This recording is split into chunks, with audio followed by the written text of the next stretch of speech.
The miniMOTO class is no longer Honda's private playground. The Grom remains the segment benchmark, but CFMoto's Papio CL undercuts it on price while adding hardware Honda still withholds. 9 key points separate these 12-inch wheeled troublemakers, and the gap is narrower than expected. CFMoto opens the conversation with the sharper number. The Papio CL carries a $3,299 MSRP in a single, fully equipped trim with no decisions to agonize over and no upcharge for safety equipment. Honda splits the Grom into 3, the base model at $3,599, the special edition Grom SP at $3,699, and the Grom ABS at $3,799, each carrying a $300 destination charge. Compare like for like, and the ABS-equipped Grom sits $500 above the Papio CL before freight. That is not a rounding error in a segment where buyers are frequently cross-shopping used cars, e-bikes, and scooters. CFMoto's value pitch lands before either bike turns a wheel. Both bikes run air-cooled, fuel-injected, SOHC single-cylinder engines of nearly identical size, but they are tuned differently. The Papio CL displaces 126cc and produces a claimed 9.4 horsepower at 8,250 RPM, alongside 6.8 pound-feet at 6,500 RPM, running a 9.0:1 compression ratio on a 57 by 49.4 mm bore and stroke. Honda's 124cc unit is deliberately undersquare at 50.0 by 63.1 mm, with 10.0:1 compression and a 24 mm throttle body. And while American Honda declines to publish output figures, that architecture favors low RPM tractability over a peaky top end. The CFMoto asks for revs. The Grom pulls from lower down. Neither is fast in absolute terms, and both cap out near freeway-adjacent speeds, rather than freeway speeds. Here, the Papio CL has a genuine spec advantage. CFMoto fits a 6-speed gearbox with a wet, multi-plate clutch and chain final drive, giving riders an extra ratio to work with, and a taller top gear for sustained 45 to 55 miles per hour running. Honda counters with a 5-speed and 420 chain on 15T 38T sprockets, a setup the company argues improves top speed over the Grom's original 4-speed while preserving durability. In practice, the 6th gear matters more on paper than on a bike making single-digit horsepower, since neither machine has the reserve to exploit a tall overdrive against a headwind. Still, for riders who commute on 45-mile-per-hour arterials, the Papio's extra cog reduces engine buzz. This is the Papio CL's most decisive win. Both bikes use a 220mm front disc and a 190mm rear disc, so the hardware is dimensionally matched. The difference is what governs it. CFMoto includes dual-channel ABS, operating at both wheels, plus traction control as standard equipment at $3,299. Honda's Grom offers anti-lock braking on the front wheel only, and only on the $3,799 ABS trim. The base and SP models go without entirely. For a bike aimed squarely at new riders navigating wet urban intersections and painted crosswalks, rear-wheel ABS and traction control are meaningful safety hardware, not marketing garnish.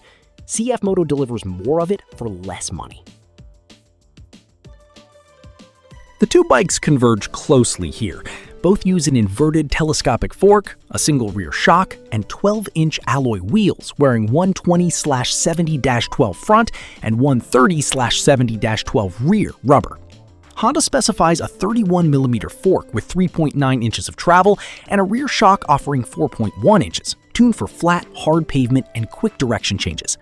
CFMoto's rear monoshock is preload adjustable, a useful concession for riders who carry a passenger or vary significantly in weight. And the Papio CL's deeper tread tires broaden its usable surfaces to gravel shortcuts and rough alleys. Wheelbases are effectively identical at 47.2 inches for the Grom and 47.8 for the Papio, so both steer with the same flickable urgency. The Grom is the lighter machine at 227 pounds curb weight with a 30.0-inch seat, thickly padded and flat enough that taller riders are not immediately folded up. Published Papio CL figures vary by market. CFMoto Canada lists 258 pounds and a 29.9-inch seat, while several US spec aggregators show 251 pounds and 29.1 inches. Either way, the Papio carries roughly 25 to 30 pounds more than the Grom, which is a real penalty on a bike this small, felt most at parking lot speeds and when lifting it off the side stand. CFMoto offsets that with higher, wider scrambler bars and centrally mounted pegs that give an upright, roomy posture. The Grom presents as a shrunken street fighter with aggressive angular bodywork, a projector-style LED headlight, blacked-out engine, exhaust, wheels, and swing arm, and a look that reads as a sport bike compressed to 2/3 scale. The Papio CL commits to retro scrambler theater instead. Twin round LED headlights, a high-mounted front fender, a one-piece dual seat with a passenger grab rail, chunky tires, and rounded lines that reference mid-century dual sports. Neither is objectively better, but the choice is not cosmetic alone. The Grom styling telegraphs modern urban aggression. The Papio's suggests a bike that will tolerate a dirt road, and its tire choice backs that up. Honda's advantage here is enormous and hard to overstate. The Grom's bodywork uses a plug-and-play mounting system explicitly engineered for swapping panels, and more than a decade in the market has produced a global aftermarket covering big-bore kits, exhausts, suspension, wheels, and race bodywork, plus a genuine one-make racing culture and Honda's own accessory catalog of windscreens, handguards, and seat bags. The Papio CL, introduced for 2022 and sold in far smaller numbers, has a thin aftermarket by comparison. If your ownership plan involves modifying the bike heavily, that difference outweighs the $500 purchase price gap almost immediately because the parts simply exist for one bike and largely do not for the other. Honda's dealer network in North America dwarfs CFMoto's, which matters when a machine needs warranty service or a part on short notice. Both manufacturers list a 12-month limited warranty in the US, though CFMoto's Canadian arm advertises additional powertrain coverage, so buyers should confirm terms locally rather than assume terms. Grom resale has historically been exceptional, with clean used examples holding value stubbornly. CFMoto's residuals are unproven, and its brand equity in motorcycles is still being built.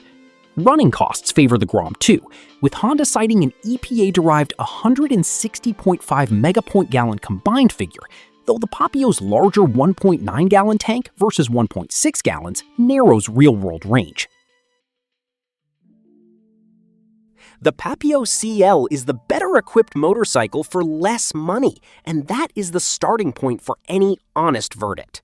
Dual-channel ABS, traction control, a 6-speed gearbox, a preload adjustable shock, and a bigger fuel tank for $500 less than an ABS Grom make a serious value proposition. And CFMoto's scrambler styling gives the bike a personality the Grom cannot replicate. New riders who want maximum safety hardware per dollar, who plan to ride the bike stock, and who have a CFMoto dealer nearby should buy the Papio CL without apology. The Grom wins on everything harder to quantify. It is 25 to 30 pounds lighter, which transforms how a bike this small feels in tight parking maneuvers.